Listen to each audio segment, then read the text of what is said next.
Buenas noches, queridos amigos y hermanos. Sean bienvenidos una vez más a estas sesiones por video que hacemos en el Ministerio de Células de Misión 30 con el fin de edificarnos los unos a los otros, con el fin de considerar algunos temas importantes para nuestras vidas cristianas, para nuestras vidas espirituales. Y hace una semana atrás empezamos un tema que podríamos denominarle la importancia de la interrelación los unos a los otros entre los creyentes. Y empezamos este tema debido a que lamentablemente hay muchas personas, muchos creyentes incluso, que menosprecian el valor de la vivencia entre los creyentes, que piensan que pueden vivir una vida cristiana separados del cuerpo de Cristo, apartados de la comunión con los hermanos, y eso es una gran mentira y es un terrible error. Hemos empezado a ver gran cantidad de textos bíblicos en el Nuevo Testamento que nos hablan que la convivencia, la armonía, la amistad, la comunión los unos a los otros era algo bastante común en la iglesia cristiana del primer siglo, y también es apoyado por el modelo de ministerio que manejaban, ¿no? Porque la iglesia cristiana del primer siglo se reunía en el templo, se reunía en las casas y evangelizaban todos y salían a predicar, y era bastante más sencillo el hecho, o era muy natural, mejor dicho, el hecho de que los cristianos convivieran juntos.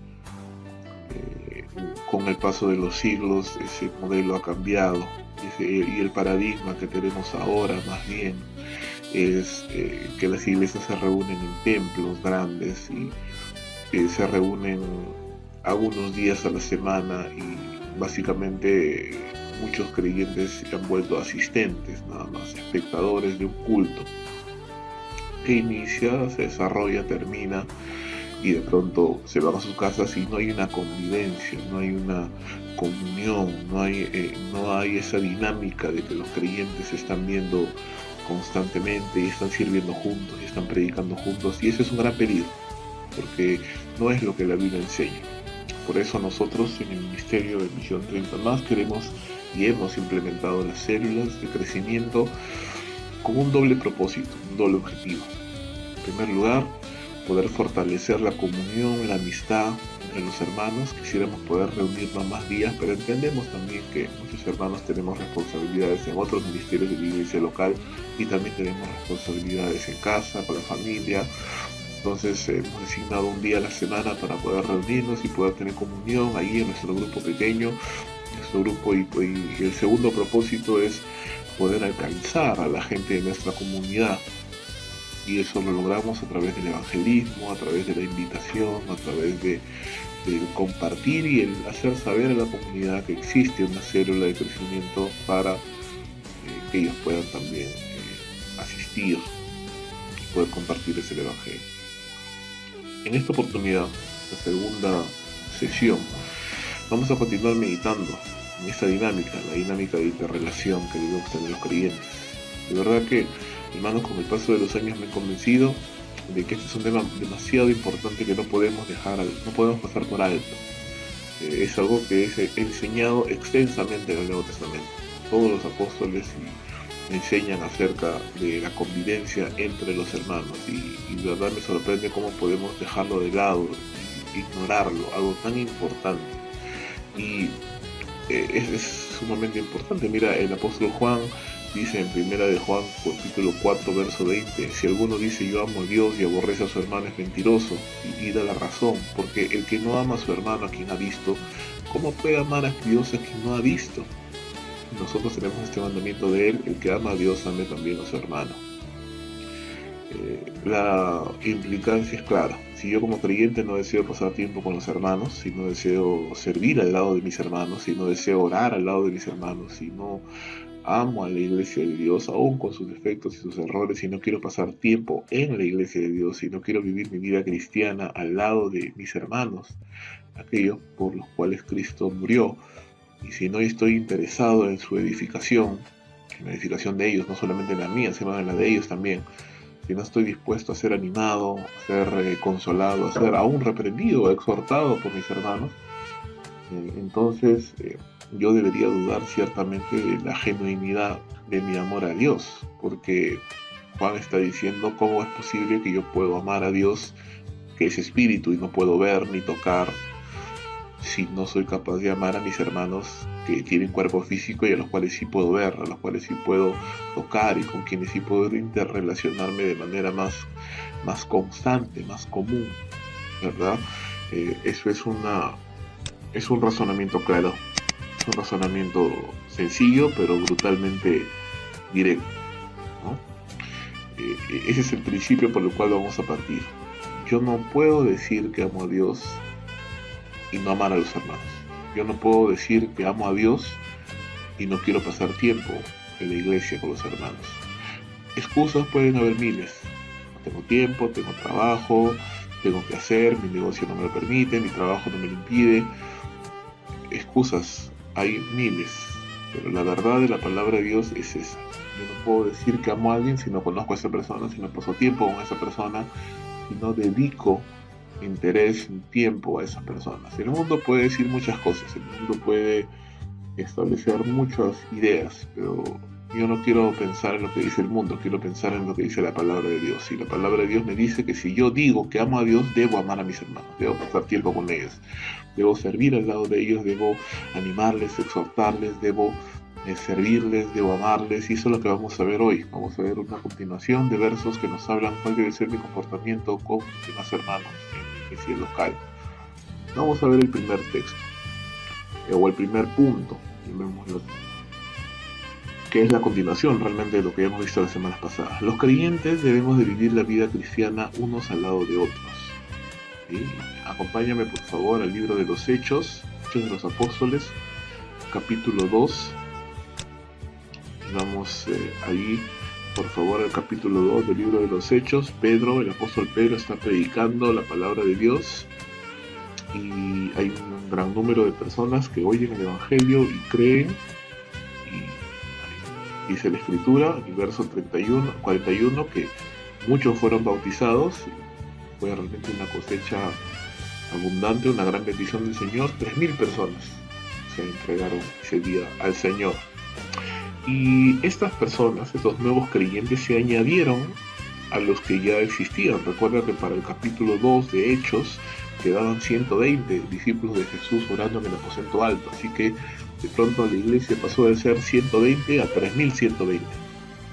Y ese es un gran número de personas. Ahora, esta iglesia que de pronto pasó de ser una iglesia pequeña a casi una mega iglesia de más de 3.000 personas, no perdió eficacia, no perdió poder por el hecho de tener mucha cantidad de personas, sino más bien vamos a ver que su dinámica de vida se basaba en la perseverancia. Y esa es la palabra clave allí. El verso 42 dice que estos hermanos en general, perseveraban en 4 cosas.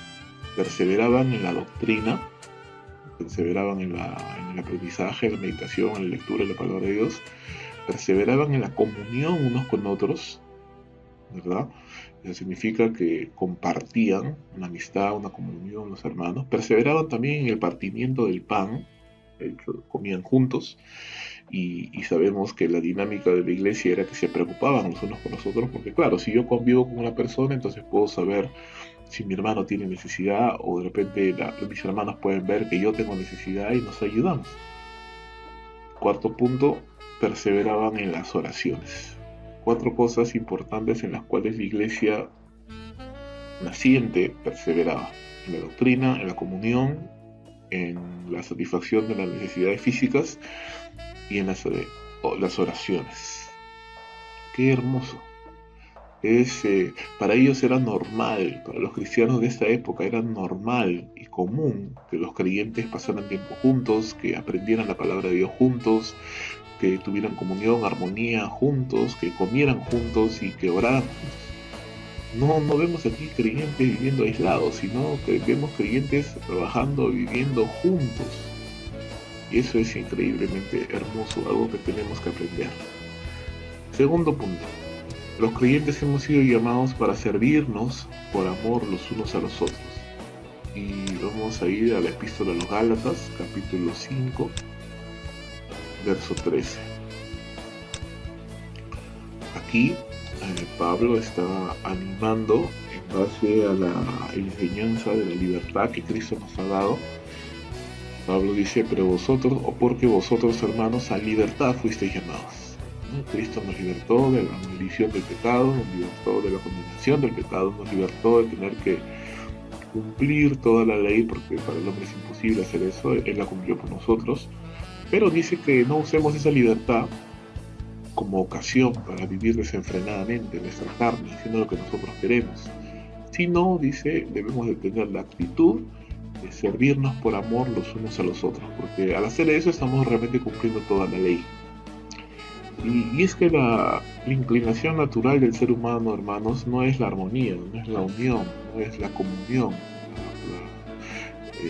La inclinación natural del ser humano es a separarse, a dividirse, a ser individualista, a ser egoísta, ¿no? El egoísmo es algo muy profundo en nuestros corazones, es algo con lo cual tenemos que batallar, ¿sí? Y muchas veces somos muy buena gente hasta el punto en que ya tocan algo nuestro, con nuestros intereses, entonces nos volvemos como fieras, ¿no? Y queremos defender nuestros propios intereses y queremos defender nuestra comodidad y nuestros deseos y nuestros planes. No nos interesa nada más. El egoísmo es el fruto de la carne. La actitud contraria es la unión, el servicio, el amor, en este caso de parte mía hacia mis hermanos, a la preocupación por los demás. Tercer punto, tercer principio que tenemos que meditar en esta noche, lo encontramos en Efesios capítulo 4. Una epístola más, Efesios capítulo 4, verso 1. Los creyentes, hermanos, debemos tolerarnos y soportarnos con paciencia y amor los unos a los otros. Pablo exhorta a los hermanos a que caminemos como es digno de la vocación con que fuimos llamados, ¿no? Eso es la vida cristiana a la que el Señor nos ha llamado. ¿Y de qué manera es eso? ¿Cómo podemos caminar de esa manera digna? Bueno, lo dice de dos maneras. De una manera personal y de una manera interpersonal. De una manera personal, el creyente debe de vivir con humildad, con mansedumbre, con corazón manso, con corazón humilde. Y de una manera interpersonal, el creyente debe soportar con paciencia a los demás hermanos, pero hacerlo en amor. Luego continúa hablando Pablo acerca de guardar la unidad en el espíritu y muchas cosas más, pero si te das cuenta todo tiene que ver con la unidad, todo está relacionado, porque en Cristo Jesús los creyentes estamos unidos espiritualmente. Ya lo he enseñado varias veces, hay una unidad espiritual que nosotros no vemos, pero existe, que nos une a todos como parte del mismo cuerpo de Cristo. Entonces es como si mi brazo estuviese peleado con mi ojo, ¿no? Mi pierna estuviera peleada con la otra pierna, entonces una pierna aquí dice para la izquierda y la otra para la derecha. Imagínate cómo quedaría eso. Sería muy difícil caminar, ¿verdad? Si un ojo mío estuviera peleado del otro y un ojo quiere mirar al norte y el otro al sur, eso sería bastante extraño. Pero no, nuestro cuerpo está hermosamente coordinado, hay una unidad. Una pierna se mueve, la otra tiene que apoyar para soportar el peso mientras la otra pierna se levanta. Si un ojo se mueve para un lugar, el otro ojo inmediatamente le sigue. Hay una unidad, hay una coordinación. Deberíamos de aprender un poco más de nuestro cuerpo, de la maravillosa sabiduría que Dios ha colocado en nuestros cuerpos y poder trasladar esos conceptos a nuestra relación entre hermanos. ¿Qué más? Un cuarto punto, los creyentes debemos hablar la verdad siempre con nuestros hermanos. Vamos al libro de Colosenses, capítulo 3, verso 9. El libro de Colosenses es un libro bastante parecido al de Efesios, y a partir del capítulo 3 en Colosenses Pablo nos enseña acerca de la vida nueva que el creyente debe de vivir. Y una de las características de esa vida nueva, de esa vida renovada que el creyente debe vivir es no mentirnos los unos a los otros, ¿no? ¿Por qué no debemos mentirnos? Porque ya nos hemos despojado del viejo hombre con sus hechos, ¿no? La mentira, la calumnia, la murmuración, la malicia al hablar es parte de los hechos o de las obras del viejo hombre, del hombre carnal, de la naturaleza pecaminosa. Y nosotros ya nos hemos despojado de eso, o deberíamos haberlo hecho. Y nos hemos revestido más bien del nuevo hombre, la naturaleza espiritual, la naturaleza que Dios nos ha dado, el cual conforme a la imagen del que lo creó se va renovando hasta el conocimiento pleno. Entonces debemos de ser coherentes con la nueva vida que hemos recibido y así debemos actuar. Y la mentira no es parte de la vivencia nueva del creyente, ¿no? Si tú lees un poquito más abajo, y lo voy a resaltar aquí, dice: vestidos pues como escogidos de Dios, santos y amados, de entrañable misericordia, de benignidad, de amabilidad, de mansedumbre, de paciencia, y mira, soportándoos unos a otros y perdonándoos unos a otros. De la manera en que Cristo os perdonó, así también hacedlo vosotros. Entonces, aquí lo voy a subrayar bien para que quede claro: soportándonos unos a otros y perdonándonos unos a otros, ¿no? Este es la vivencia más bien del creyente, ¿no? Mentir, calumniar, engañar, dividir, causa, o es mejor dicho, característica del viejo hombre. Soportarnos en amor, amarnos, perdonarnos, es justamente característica del nuevo hombre, ¿no? Y para eso, hermanos, tenemos que haber nacido de nuevo, tenemos que haber recibido el Espíritu de Dios, la capacidad de poder amar como solamente Dios lo sabe hacer. Mucha gente dice: bueno, yo sí hablo la verdad, y como caiga, ¿no? Yo soy así, yo digo las cosas como son. Pero hay que tener cuidado con eso, porque si bien es cierto, la Biblia nos dice que tenemos que hablar verdad los unos a los otros en amor,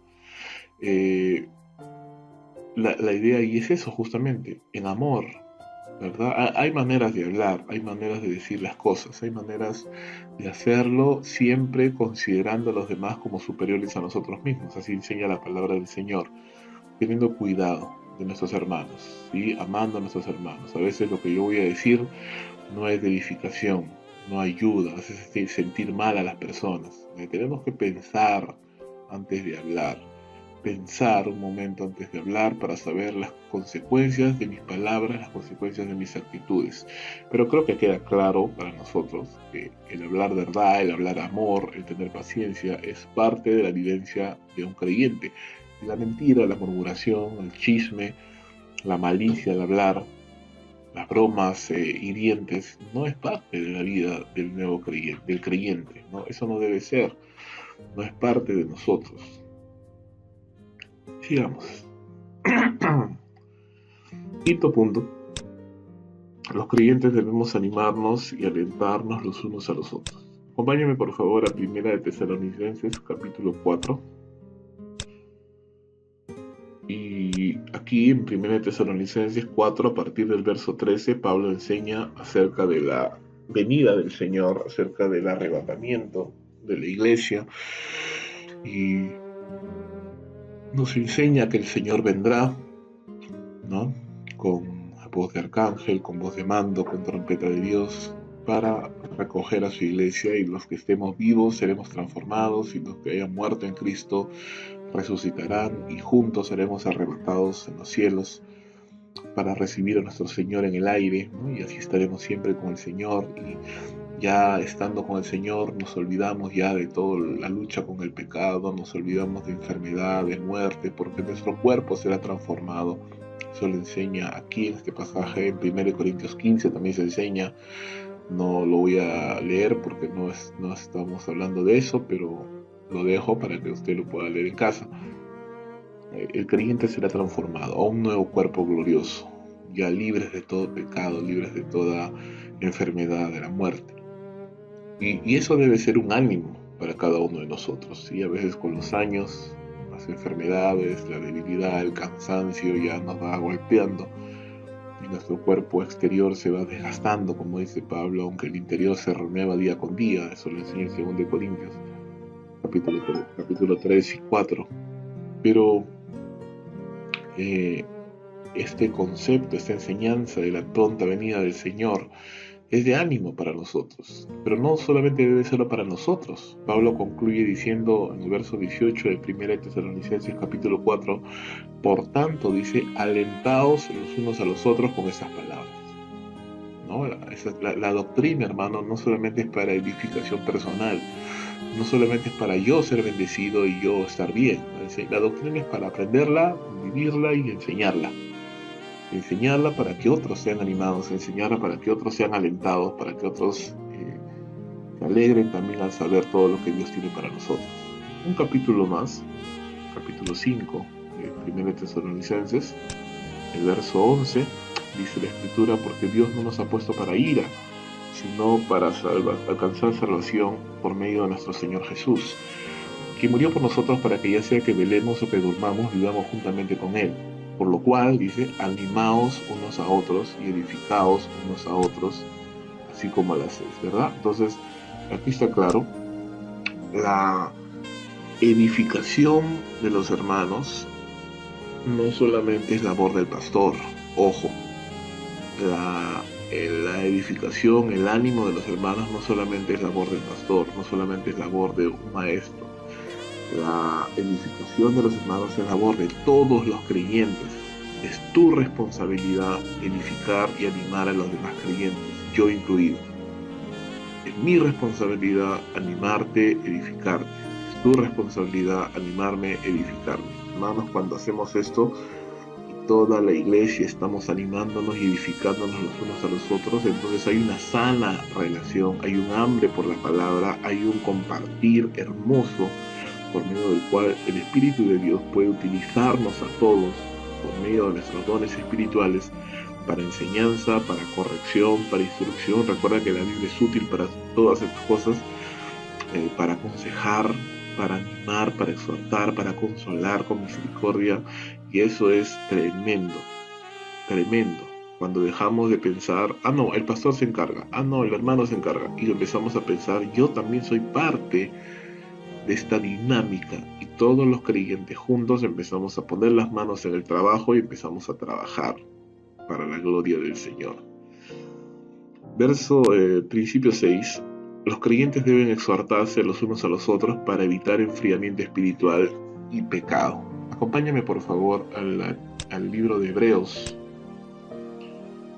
capítulo 3, y vamos un momento ahí por favor al verso número 13. Hebreos 3, y vamos a leerlo desde el 12 para que entremos en un poquito de contexto. El escritor del libro de los Hebreos dice, mirad hermanos que no haya en ninguno de nosotros corazón malo de incredulidad para apartarse del Dios vivo. Y acá la palabra para tenemos que tomarla en cuenta, hermanos, porque es una cláusula, es una palabra de propósito, para apartarse del Dios vivo, ¿no? Entonces, para evitar esto, debemos de mirar, debemos de estar atentos, dice hermanos, que no haya en ninguno de nosotros corazón malo de incredulidad. Antes, una advertencia, antes, más bien, en vez de esto, exhortémonos los unos a los otros cada día, entre tanto que se dice hoy y otra vez, ¿no? El peligro, para que ninguno de vosotros se endurezca por el engaño del pecado. Esto es algo muy importante. El escritor hebreo está diciendo que tenemos que hacer dos cosas. En primer lugar, tenemos que mirar, tenemos que estar atentos. ¿Atentos de qué? Atentos de mi propia vida espiritual, atentos de la vida de mis hermanos. ¿Para qué? Para que no haya en ninguno de nosotros corazón malo de incredulidad que nos haga apartarnos del Dios vivo, sino más bien, dice, tenemos que exhortarnos los unos a los otros. Y mira el que dice, cada día, no solamente el domingo que lo veo, no puedo exhortar a mis hermanos cada día si no los veo, si no sé de ellos, si no estoy pendiente de ellos. entre tanto que se dice hoy, para que ninguno de vosotros se endurezca por el engaño del pecado. El peligro al que alude el escritor de este libro es doble, ¿no? Es un peligro doble. Uno, que por incredulidad nos apartemos del Dios vivo, y eso es causa de nuestro corazón, ¿no? Incrédulo. El otro peligro es que nos endurezcamos en nuestro corazón por el engaño del pecado.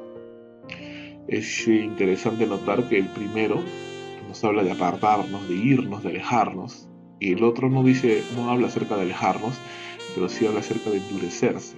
Entonces, a veces, hermano, el creyente se aparta de Dios, se aparta de la congregación, se aparta de la iglesia, y a veces el creyente no se aparta, sigue estando en la iglesia, pero su corazón sí que se aparta, y deja de orar, y deja de amar a Dios, y deja de vivir en santidad, y comienza a caminar en pecado. O sea, está en la iglesia, no se ha ido, pero su corazón sí que se alejó de ese, por algún pecado, por algún mal comportamiento, está con un corazón endurecido. ¿Y cuál es la solución para estas cosas? La solución para estas cosas es mirar y exhortar los unos a los otros cada día. Aquí, hermanos, es donde entra la importancia de la interrelación entre los demás creyentes. Porque, pongamos en este caso, yo de pronto comienzo a caer en incredulidad y siento la tentación de apartarme, ¿no? del Dios vivo, apartarme de la iglesia, apartarme de la comunión. Pero como vivo dentro de un grupo de hermanos que me conocen y saben cómo soy, ellos se van a dar cuenta si mi corazón empieza a cambiar, mis actitudes empiezan a cambiar. Entonces, porque están atentos, están mirando. Está Rubén congregando, está Rubén sirviendo, está Rubén animado. De pronto me ven ya medio raro, me ven callado, me ven que me estoy apartando, que ya dejo de venir. Entonces, ¿qué es lo que hacen mis hermanos? Me buscan, me llaman, me exhortan, me llaman la atención, me hablan. ¿Para qué? Para que no me aparte del Dios vivo, para que no me endurezca en mi corazón por el engaño del pecado. Pero esto requiere la presencia de hermanos, ¿verdad? Pero si yo no me dejo conocer, si yo deliberadamente resisto los intentos de los hermanos por brindarme su amistad, ¿quién me conoce? ¿Quién puede exhortarme? ¿Quién podría orar por mí? ¿Quién podría saber si estoy andando bien o mal? Si deliberadamente me he alejado y no me dejo conocer. Hermanos, qué maravilloso es saber que cuento con hermanos y hermanas maduros en la fe que oran por mí, que me pueden aconsejar, que me pueden exhortar para que mi vida espiritual avance.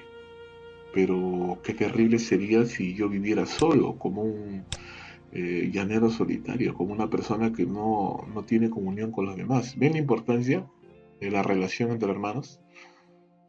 Sigamos. Punto 7.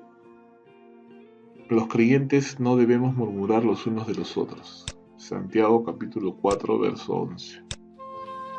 Y es claro, dice: hermanos, no murmuréis los unos de los otros. El que murmura del hermano y juzga a su hermano, murmura de la ley y juzga la ley. Pero si tú juzgas a la ley, no eres hacedor de la ley, sino juez.